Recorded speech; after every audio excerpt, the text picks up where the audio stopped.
Hello guys welcome to my new vlog. आज चाहिँ म बिहान उठेर ऐनामा आएर आफ्नो थोबडा यसो हेरिसकेपछि ब्रस गर्न लागेँ। अनि मैले पुरै स्वाइँ स्वाइँ स्वाइँ स्वाइँ स्वाइँ आफ्नो दाँत घोट्न थालेँ। दाँत घोटिसकेपछि यसो मुखमा पनि अलिअलि साबुन घसेर मुख धुएँ।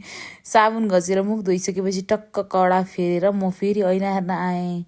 अनि कडा मात्र फेरेर त खासै राम्रो देखेन जस्तो लागेर यसो टचअप हानेर यसो ग्लो स्लो आउन थालेपछि म र मेरो साथी गयौँ आज एउटा सरप्राइज लिनको लागि।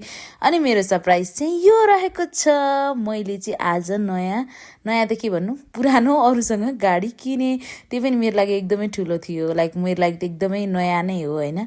अनि म र मेरो साथी चाहिँ त्यहाँबाट अब गाडीको इन्सुरेन्स गर्नु पर्यो रजिस्टर गर्नको लागि भनेर इन्सुरेन्स गर्न पुग्यौँ। तर यस्तो पानी परिरहेको थियो, हामी दुईजना नै मैले त वाक्क लाग्यो यो पानीले भनेर एकचोटि अनुहार भिगारेँ। अनि त्यहाँ इन्सुरेन्स गरिसकेपछि हामी पुग्यौँ गाडी रजिस्टर गर्न।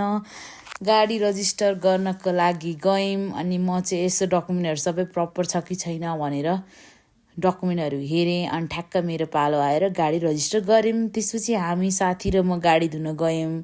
किन भन्दाखेरि गाडी त पूजा गर्नु पर्यो। अनि तपाईँहरूलाई थाहा नै छ मैले चाहिँ गाडी पूजा गर्नुहुन्न किनभने मेरो घरमा जुठो छ। तर भोलिपल्ट टक्क कुर्ता सुर्ता लाएर म नि साथीहरूसँग मन्दिर गएँ। अनि मेरो चाहिँ गाडी पूजा मेरो साथीहरूले गरिदिए। अनि मेरो साथी चाहिँ पुरै ल भगवान् हाम्रो सन्देशका गाडी केही नहोस् भन्दै पुरै पूजा गरिदिरहेको थियो। अनि उसलाई एकदम धेरै थ्याङ्क यू। मेरो गाडी पूजा गर्दै मलाई हरेक ठाउँमा हेल्प गरेको छ उसले चाहिँ। युएसमा सबभन्दा धेरै मलाई हेल्प गर्ने मान्छे ऊ नै हो। लाइक म चाहिँ एकदम थ्याङ्कफुल छु त्यसमा। अनि त्यसपछि मैले गाडी चलाएर हामी सबजना घर फर्क्यौँ। Thank you so much for watching. तपाईँहरूले यति धेरै सपोर्ट गरिरहनु भएको छ, यस्तै सपोर्ट अझै पनि गरिदिनुहोस्। Thank you.